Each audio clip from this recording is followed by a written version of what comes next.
দেবিকা মিত্রের কলমে আজকের গল্প অন্ধ স্নেহ। 3 বছরের রাজা যখন দুধ খাবে না বলে কাঁদছে, তখন 8 বছরের তাপু ওর মা অনিতাকে বলে, ভাই তো দুধ খাবে না বলছে, আমাকে দাও না। তখন অনিতা বলে, সব সময় আমার রাজার ওপর তোর এমন নজর কেন নে? তোর চোখ লেগেই আমার রাজার খাওয়া একদম কমে গেছে, কিচ্ছু খেতে চায় না। তুই তো পেট ভরে ভাত রুটি খাস, ও কি খায়? 3 বছরের ভাইটার খাওয়ার দিকে কেন যে নজর দিস তা কে জানে। এবার থেকে দেখছি তোর চোখের আড়ালে ওকে খাওয়াতে হবে। তাপু চুপ করে মায়ের মুখের দিকে তাকিয়ে থাকে, বুঝতে পারে না এই দুধটুকু ভাই খেতে চাইছে না বলেই তো প্রতিদিনই ছেলেকে একটা করে ডিম সেদ্ধ করে খেতে দেয় অনিতা।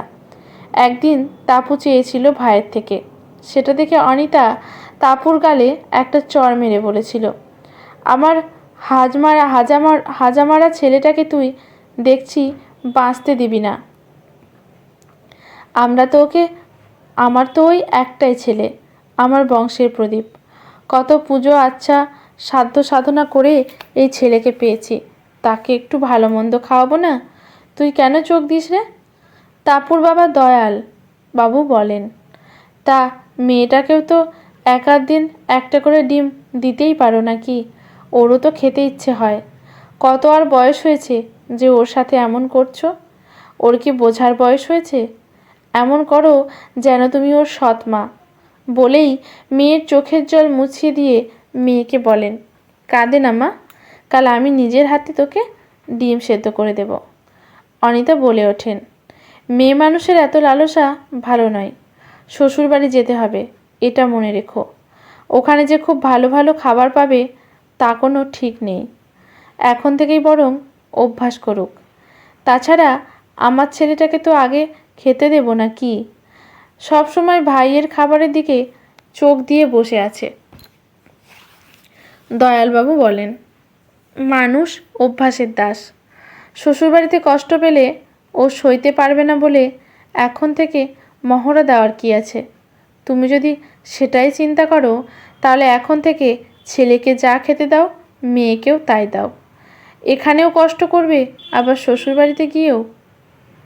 দয়ালবাবু আর কথা বাড়াননি, কারণ অনিতা যে এবার চিৎকার করে বাড়ি মাথায় করবে।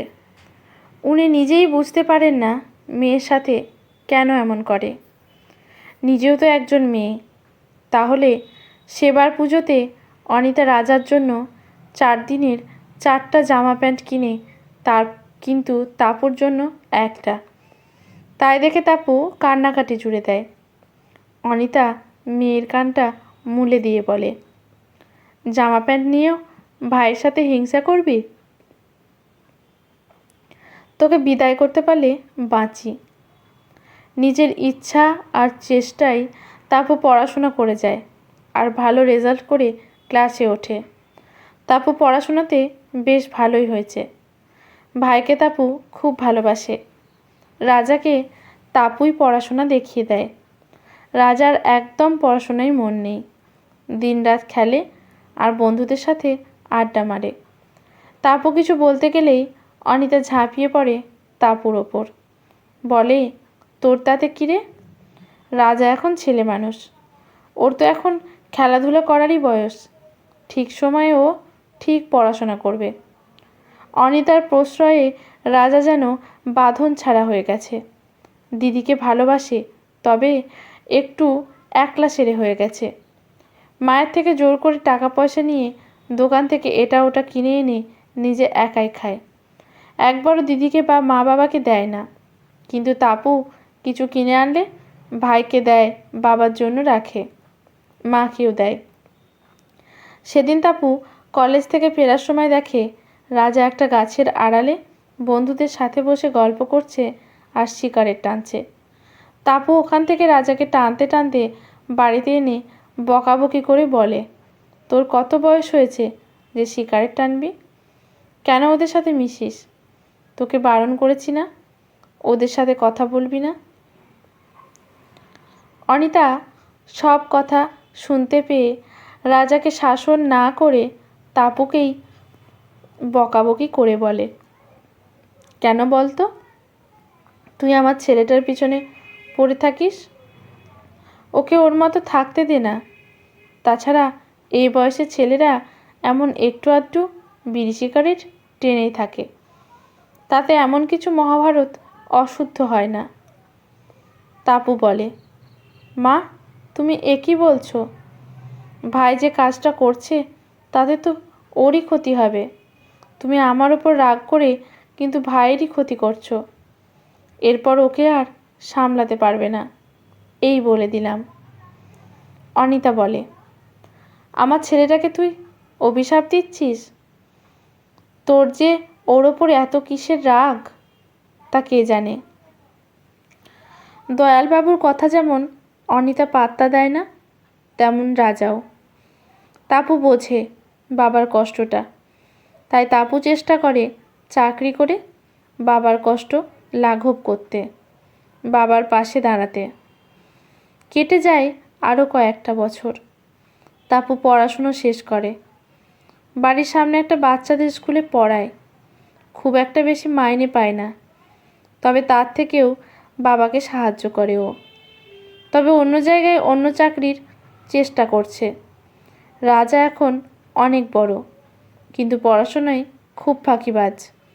এর মধ্যেই দুবার ফেল করেছে। দিনে দিনে পড়াশুনো ছেড়ে কেবল বন্ধু বান্ধব নিয়ে থাকে। তাপু শাসন করতে গেলে অনিতা খুব রেগে যায়।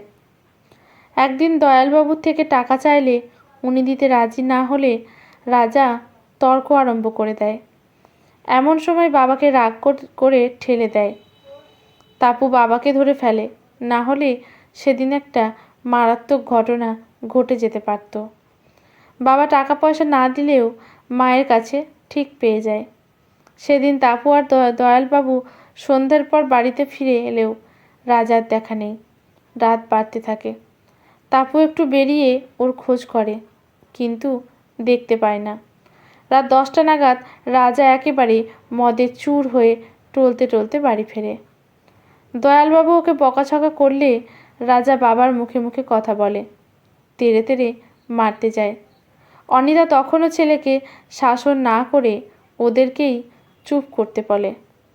সেদিনের পর থেকে তাপু বা দয়ালবাবু রাজার সাথে কথা বলা বন্ধ করে দেয়। ওরা বুঝে গেছে হাজার বোঝালেও রাজা বুঝবে না। আর একদিন অনিতার থেকে রাজা টাকা চায়, কিন্তু অনিতার কাছে কিচ্ছু ছিল না, তাই দিতে পারেনি রাজা। অনিতাকে মারধর করে, মাথা ফেটে রক্ত গড়িয়ে পড়ে। তাপু দৌড়ে এসে মাকে সামলায় আর রাজার গালে একটা চড় মারে। তখন অনিতা বলে ওঠে, ঠিক করেছিস, মেরেছিস, আরও মার, মেরে মেরে ওকে সিধা করে দে। তাপু বলে, অনেক দেরি হয়ে গেছে মা, এখন ওকে শাসন করে কিচ্ছু হবে না। তোমার অন্ধ স্নেহ ওকে অধঃপাতে নিয়ে গেছে। খুব দেরি করে তুমি বুঝলে মা। যখন তোমাকে আঘাত করলো তখন তোমার জ্ঞানোদয় হলো। এটা যদি প্রথম থেকে করতে, তাহলে আজ ভাইয়ের এই দশা তোমাকে বা আমাদের দেখতে হতো না। অনিতা কাঁদতে কাঁদতে বলে, তোর বাবা ঠিকই বলেছিল রে তাপু, ছেলে ছেলে করো, এমন ছেলে দেব তোমায় গলায় ঝুলে মরো। তোর বাবার অভিশাপ লেগে গেল রে, সত্যি আমার বড্ড ভুল হয়ে গেছে বলে তাপুকে জড়িয়ে ধরে কাঁদতে থাকে। তাপুর মতো মেয়েরা হাঁটতে শেখেনি। তাপু ভাইকে নেশামুক্তি কেন্দ্রে জোর করে দিয়ে আসে। ওখানে ওদের সেবাতে রাজা ধীরে ধীরে নেশা থেকে মুক্ত হয়। কয়েক মাস বাদে রাজা একদম সুস্থ হয়ে বাড়িতে ফেরে। তাপু এখন সরকারি চাকরি পেয়েছে, কলকাতাতে পোস্টিং। ভাইকে আর এখানে রাখেনি, নিজের কাছে নিয়ে আবার নতুন করে স্কুলে ভর্তি করে দেয়। নিজেই ভাইয়ের পড়াশোনা দেখে। অনিতা এখন বলে, আমার মেয়েই আমার সব, ওর জন্যই আমরা সুখের মুখ দেখতে পাচ্ছি। এমন মেয়ে যেন সবার ঘরে ঘরে জন্মায়। দয়ালবাবু আর 1 বছর চাকরি আছে। শোনা যায় অবসরের পর ওরাও চলে যাবেন মেয়ের কাছে।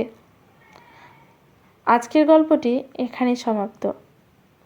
গল্পটি যদি ভালো লাগে লেখকের প্রতি শ্রদ্ধা জানিয়ে একটি কমেন্ট করতে ভুলবেন না। লাইক শেয়ার করে পাশে থাকবেন। ইউটিউব থেকে দেখলে চ্যানেলটি সাবস্ক্রাইব করে বেল নোটিফিকেশানটি অল করে দেবেন, যাতে গল্পের ভিডিও পোস্ট হওয়ার সাথে সাথেই নোটিফিকেশানটি পৌঁছে যায় সর্বপ্রথমে আপনার কাছে। ধন্যবাদ।